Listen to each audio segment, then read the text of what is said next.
Palhetas. Distribuição Sinapse.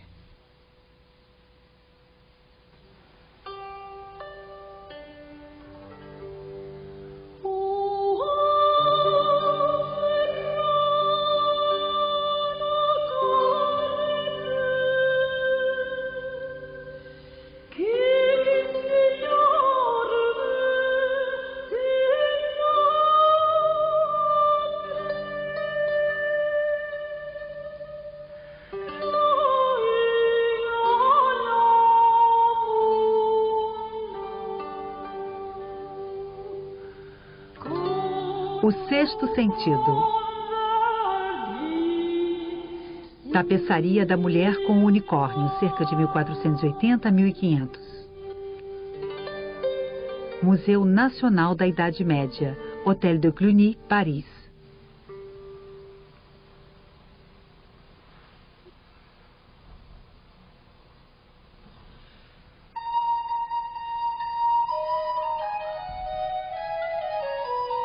Uma jovem mulher está sentada. Ela segura um espelho oval decorado.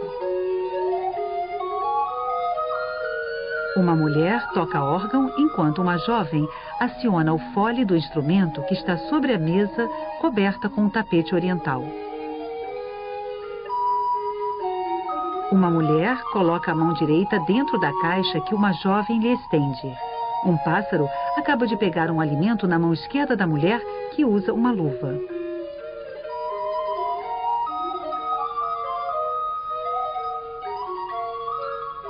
Uma jovem segura uma bandeja cheia de flores.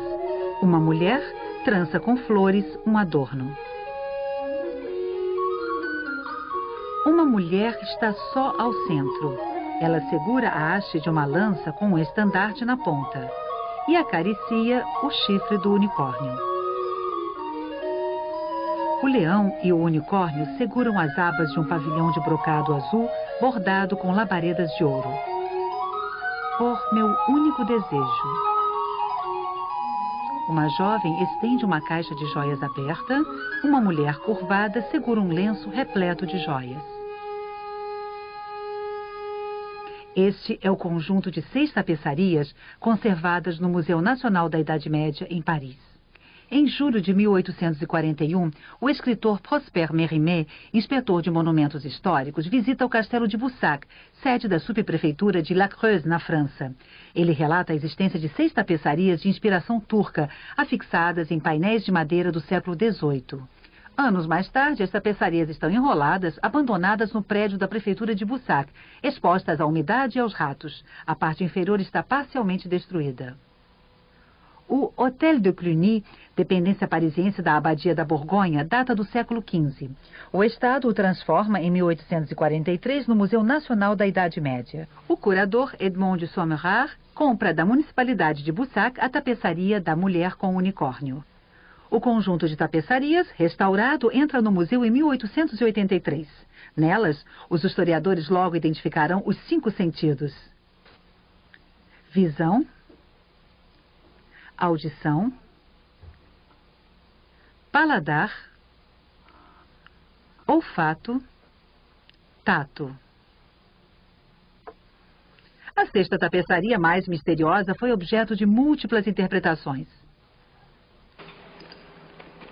Na arte da tapeçaria, um fio móvel da trama é entrecruzado de forma regular com os fios fixos esticados sobre teares horizontais ou verticais. O aumento dos fios da trama cria ao mesmo tempo a tessitura e os motivos de várias cores. As tapeçarias de Cluny têm de 3 a 4 metros de largura e de 3 a 3,80 metros de altura. A confecção desse tipo de tapeçaria podia levar até 2 anos. Portanto, um conjunto com várias peças como este era um artigo de luxo, oferecido quase sempre como presente. A pessoa interessada encomendava a um pintor um padrão, isto é, um modelo reduzido da futura tapeçaria. Desse padrão tirava-se um molde ou vários moldes que, justapostos, reproduziam em escala a tapeçaria a ser executada.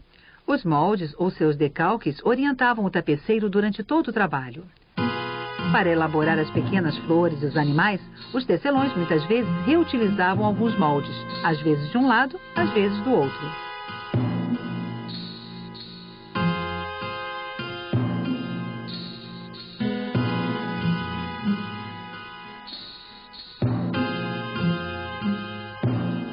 Os tingidores colaboravam bastante com os tapeceiros.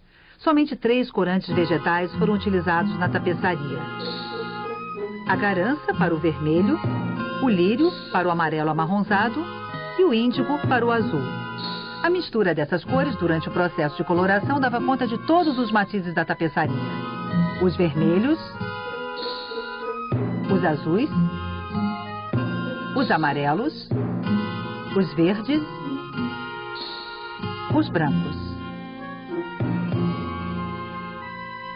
O fundo é vermelho alaranjado bem claro, a ilha azul e sombria. As duas áreas se opõem tanto pela cor quanto pela claridade. As figuras claras do leão e do unicórnio se destacam sobre o fundo azul da ilha, enquanto ela se destaca sobre o fundo vermelho. A organização das cores da tapeçaria parece reproduzir a do brasão. Sobre o fundo vermelho, abundância de flores azuis. Sobre o fundo azul, dominam as flores vermelhas. Os artistas conheciam bem os efeitos de excitação dinâmica das cores e as regras do contraste. E inventaram técnicas de passagem descontínua de uma cor para outra, como, por exemplo, a batedura e os traçados, que conservam toda a vivacidade das cores nos vários matizes. Nas superfícies claras, como os rostos das mulheres ou as cabeças de animais, os pontos de lã reproduzem perfeitamente os traços de desenho. Nessas tapeçarias, como naquelas chamadas de 1000 flores, os espaços estão saturados.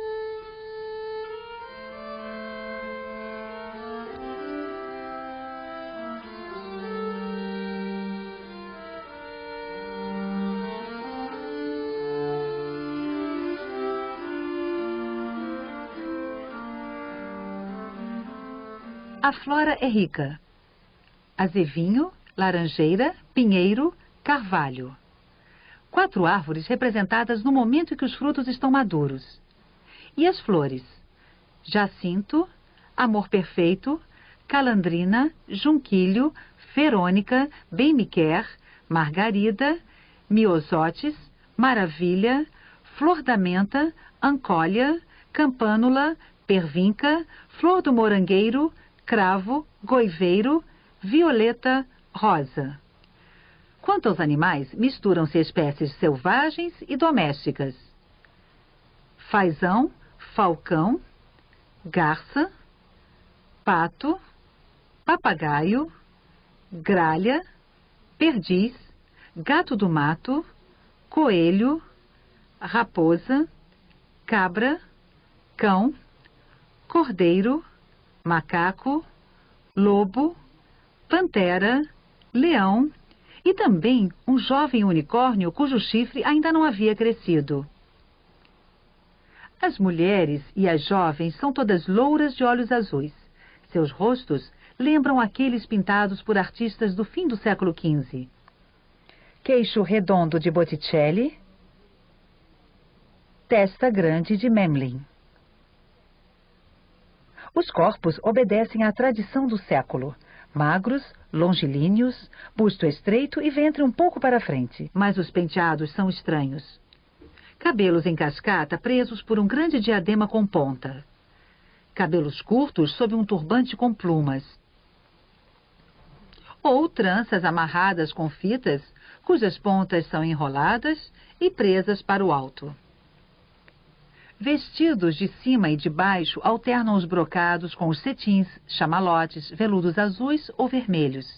Enfeitando esses vestidos, grandes mangas de musseline transparente e pesados bordados de ouro, incrustados com pedras preciosas e grandes pérolas. Diademas, colares, peitorais, braceletes, truces, broches, fechos, correntes de ouro. Estamos diante de um luxo ostentatório, de cenas romanescas, feéricas, de um exagero no limite do fantástico, que intriga e nos leva a indagar sobre o sentido dessas imagens.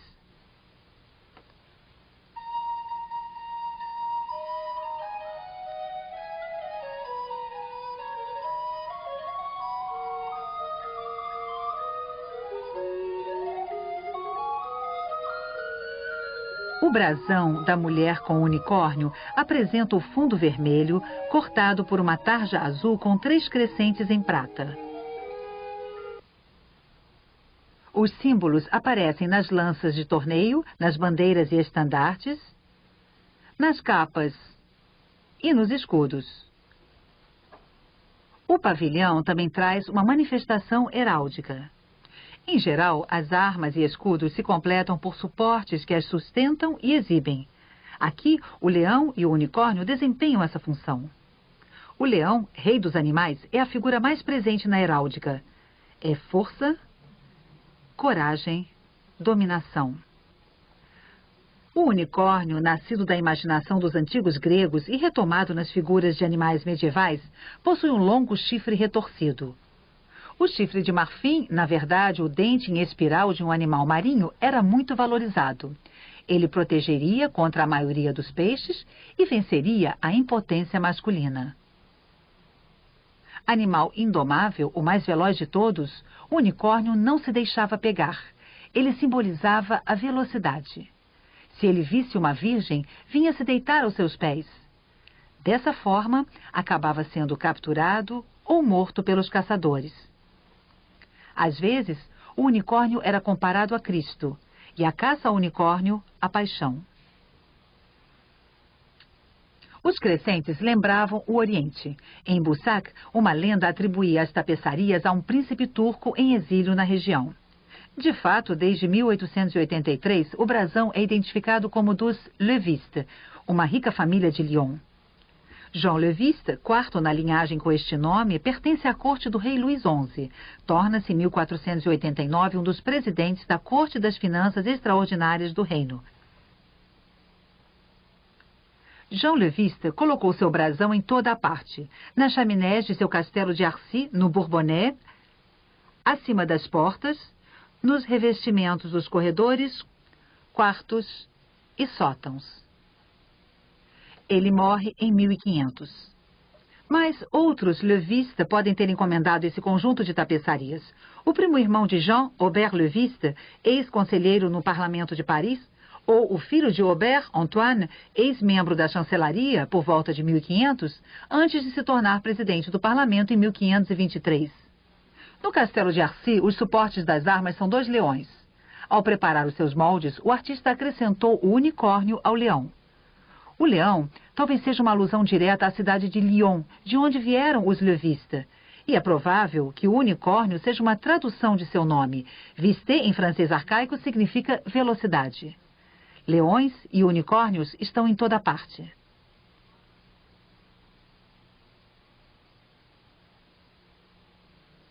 O brasão dos Levistes justapõe 2 cores, o que é contrário às regras da heráldica. Ele deveria mostrar 3 crescentes em azul sobre uma fita em prata. Mas neste caso seria o brasão da rainha Guenièvre, no ciclo dos romances da Távola Redonda. É possível que os Levistes tenham jogado também com essa semelhança que os relacionava à lendária cavalaria.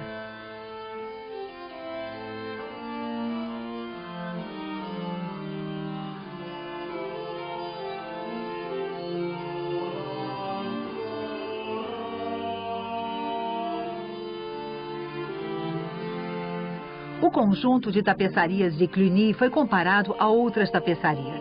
Primeiro, a caça ao unicórnio de Nova York. Flores, animais e unicórnios têm vários pontos em comum com os de Cluny.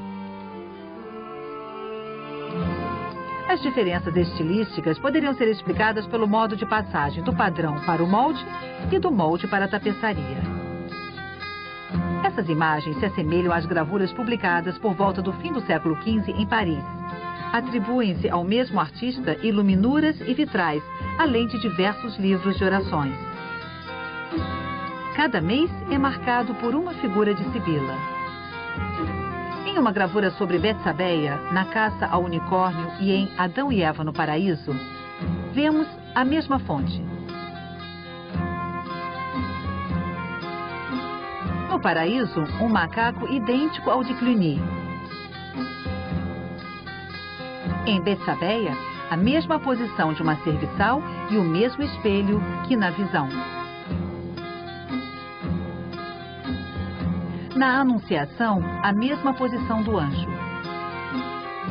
O mesmo banco encontrado em 2 das tapeçarias de Cluny. No Narciso do Museu de Boston, encontramos as flores, os animais e a mesma fonte. De um conjunto de tapeçarias tecidas nessa época, mas destruídas no século XVIII, restam alguns fragmentos. Um dos fragmentos representa Penélope tecendo a tapeçaria. O rosto e o penteado se assemelham aos da mulher ao órgão. Donde se conclui que o autor de todos esses moldes trabalhou em Paris, em Lyon e na região do Bourbonnais nos últimos anos do século XV, às expensas de ricas famílias da corte. As tapeçarias foram provavelmente tecidas nos ateliês do norte da França ou dos Países Baixos, em Bruges ou Bruxelas.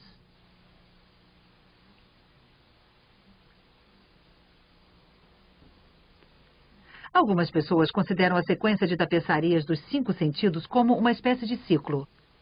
A 6ª peça seria, pois, uma conclusão. A liberdade de rechaçar as paixões ligadas aos sentidos.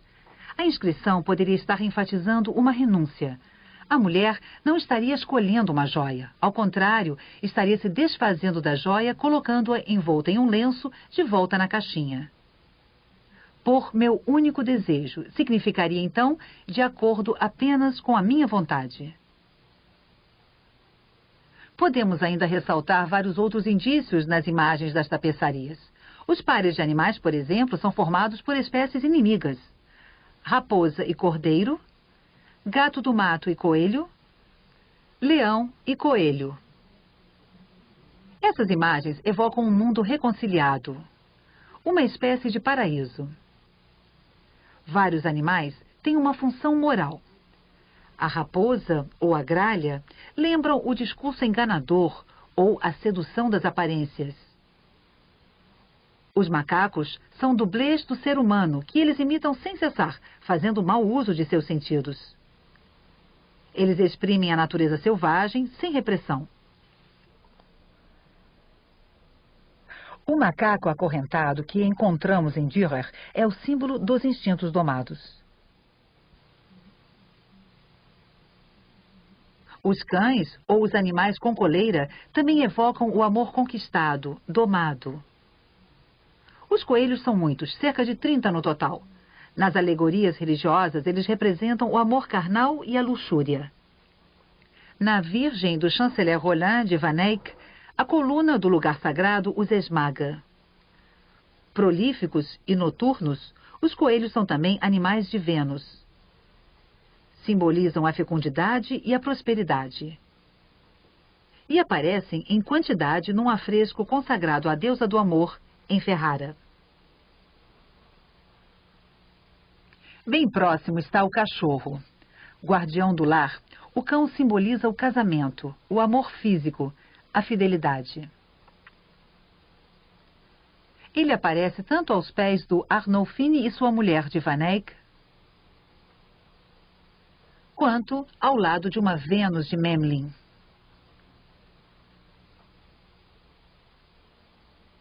Está sentado sobre a cauda do vestido da mulher com pássaro, símbolo de dupla fidelidade e de posse. O pássaro que a mulher alimenta é, na poesia da época, a imagem do amante. Vemos na flora a mesma abundância de sentidos. A violeta, a flor do paraíso, é, na poesia amorosa, a flor do desejo. O bem-me-quer, flor da Páscoa, também é a marca de Vênus. O cravo é usado para fazer as coroas de núpcias. A laranjeira teria sido a fruta da árvore do conhecimento no paraíso. Na literatura profana, sua flor acompanha a jovem e seu fruto evoca o casamento e a fecundidade. O carvalho é sinônimo de firmeza, fidelidade, felicidade. O azevinho protege a casa e é associado à natividade, portanto, ao nascimento de uma criança. O pinheiro sempre verde marca a permanência. A rosa, associada à Virgem, torna-se o equivalente poético da bem-amada, o próprio símbolo do amor terrestre. O jardim secreto da Virgem Maria tornou-se assim, por força das lendas, o campo florido, isto é, o jardim do amor onde os amantes se encontram. E passa a ser o reino de Vênus.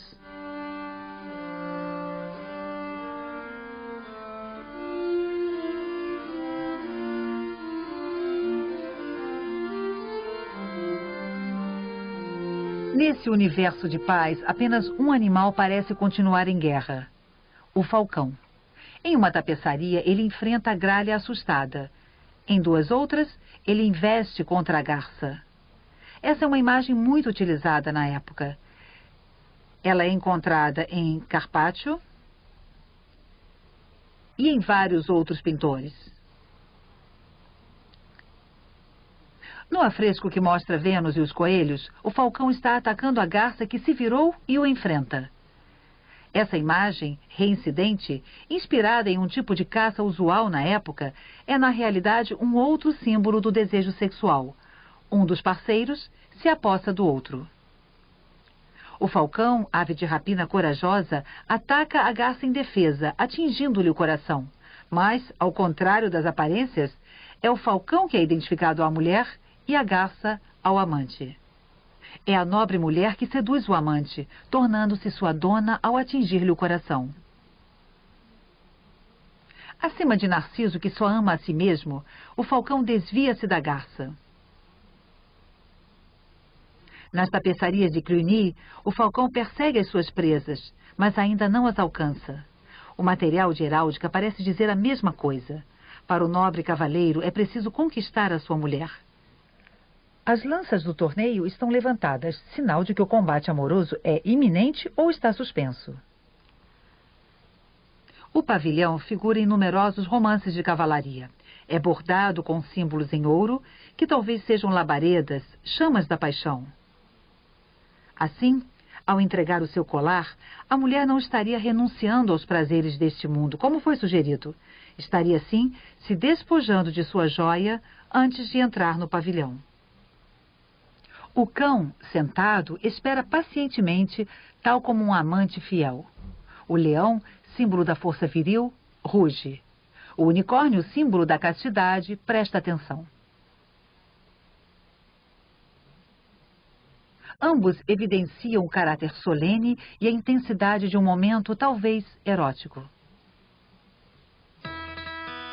Por meu único desejo, ou então meu único desejo, poderia ser a orgulhosa inscrição dos levistas.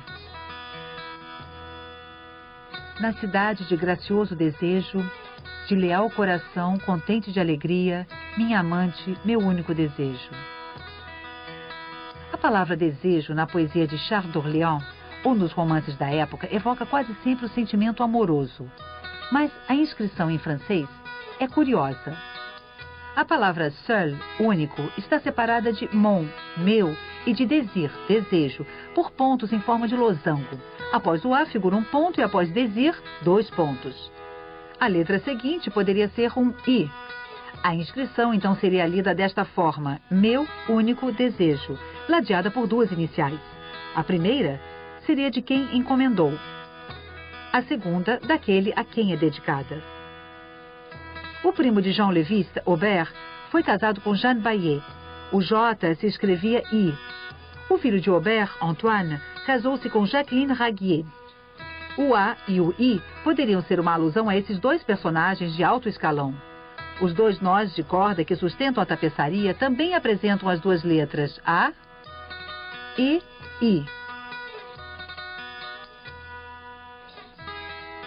Tanto os nós, simbolizando o elo conjugal, como as letras iniciais, desempenham um papel importante nas tapeçarias dessa época, em geral destinadas a presentes de casamento ou de noivado.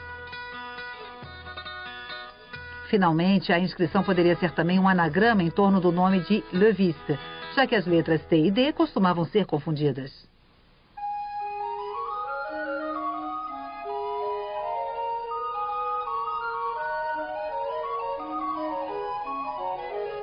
Mas não poderíamos ler de forma ainda mais remota esse enigma? Na visão, a mulher segura o espelho em que o unicórnio se olha. Na audição, ela toca o órgão para deleite do leão, do unicórnio e dos outros animais. No olfato, ela trança uma coroa, mas é o macaco que aspira o odor de uma rosa. As mulheres e as jovens não participam de verdade do mundo sensível.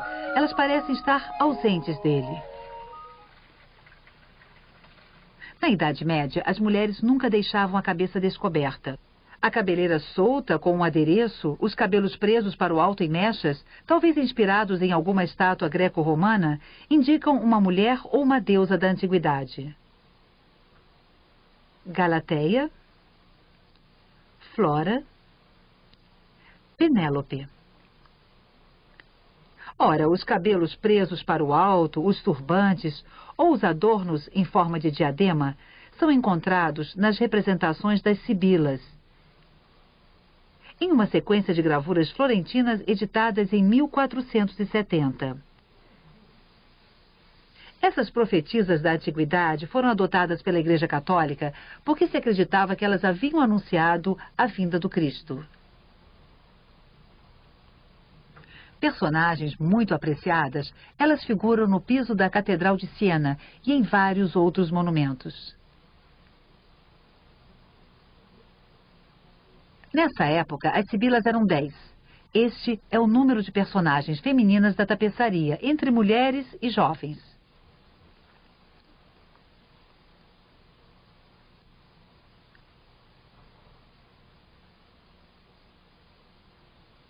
Por que, então, uma sexta tapeçaria?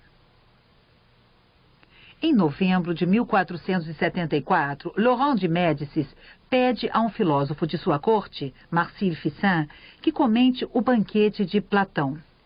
Ficin, um erudito helenista, constrói então toda uma teoria do belo.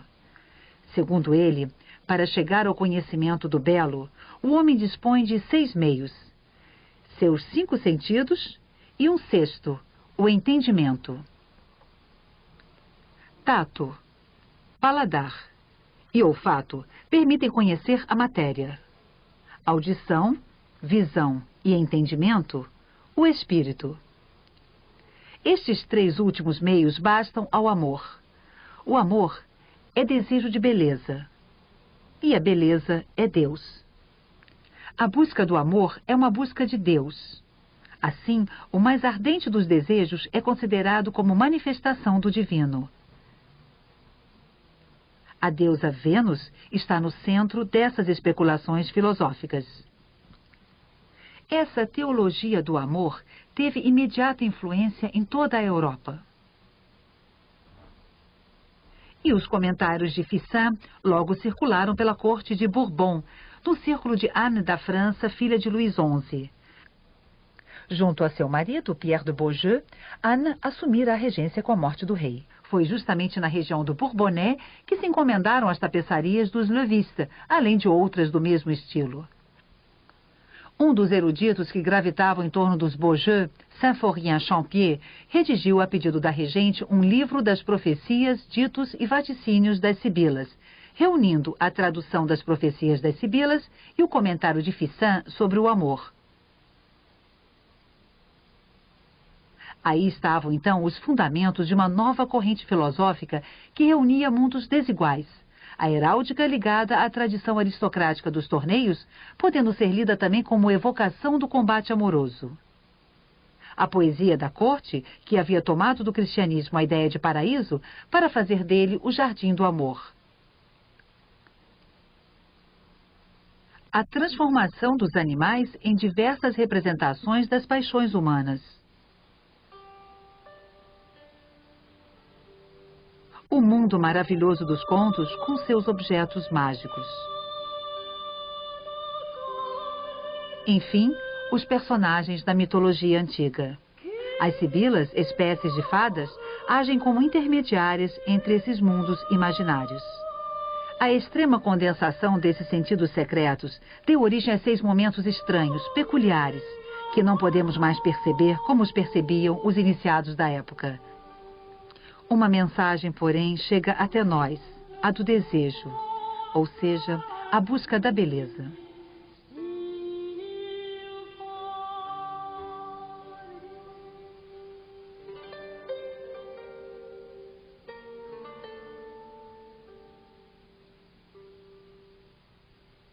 Versão brasileira Audio News.